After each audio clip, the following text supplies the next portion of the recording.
മാന്നാനം എക്ലോഗ് തിയേറ്ററിൻ്റെ യാത്രാ പരിപാടിയിലേക്ക് ഏവർക്കും സ്വാഗതം. ഇന്നും ചാവറയച്ചനോടൊപ്പമാണ്.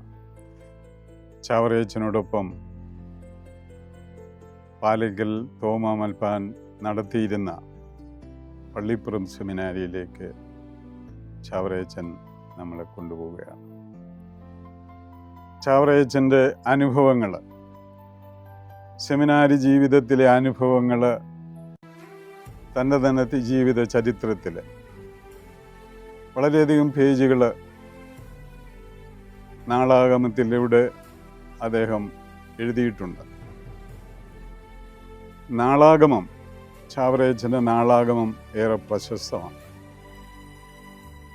ഓരോ ദിവസത്തെയും സംഭവങ്ങൾ എഴുതി സൂക്ഷിക്കുകയും അത് ആവശ്യം വരുമ്പോഴൊക്കെ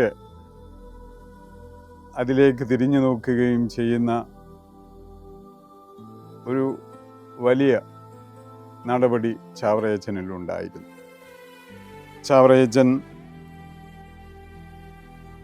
11ാം വയസ്സിലാണ് സെമിനാരിയിൽ ചേരുന്നത്. നമ്മൾ കണ്ടു, അപ്പനും അമ്മയ്ക്കും സുന്ദരനായ ഈ കൊച്ചു കുര്യാക്കോസിനെ വിട്ട് ജീവിക്കുന്നതിൽ അവർക്ക് വലിയ പ്രതിസന്ധി ഉണ്ടായിരുന്നു, വലിയ മനക്ലേശം ഉണ്ടായിരുന്നു. ആ മനക്ലേശമെല്ലാം ഒഴിവാക്കി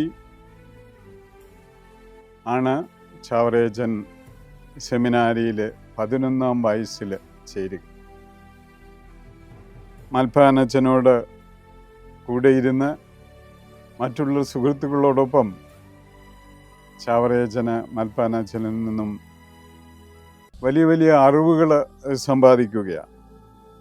അങ്ങനെ 1817 വരാപ്പുഴ വികാരി അപ്പസ്തോലിക്കയിൽ നിന്നും അൽക്കാന്ദ്ര മെത്രാനിൽ നിന്നും 1827 ചെറുപട്ടങ്ങൾ സ്വീകരിക്കുകയും 5ാം പട്ടവും 6ാം പട്ടവും സ്വീകരിക്കുകയും ചെയ്തു. മൽപ്പാനച്ചൻ ഇല്ലാതിരുന്ന അവസരങ്ങളിൽ സെമിനാരിയുടെ ഒരു നടത്തിപ്പുകാരനായിട്ട് കൂടി ചാവറയച്ചൻ അവസാനം ജോലി ചെയ്യേണ്ടി വന്നു എന്നുള്ളതാണ് സത്യം. ഇനിയും അടുത്ത എപ്പിസോഡിലേക്ക് നമുക്ക് കടക്കാം. അടുത്ത എപ്പിസോഡ്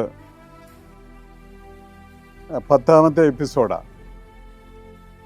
10ാമത്തെ എപ്പിസോഡിൽ ചാവറയച്ചൻ തൻ്റെ ഗുരുവായ തോമാ മൽപ്പാനെ അനുസ്മരിക്കുന്ന ഒരു ഇടമാണ്.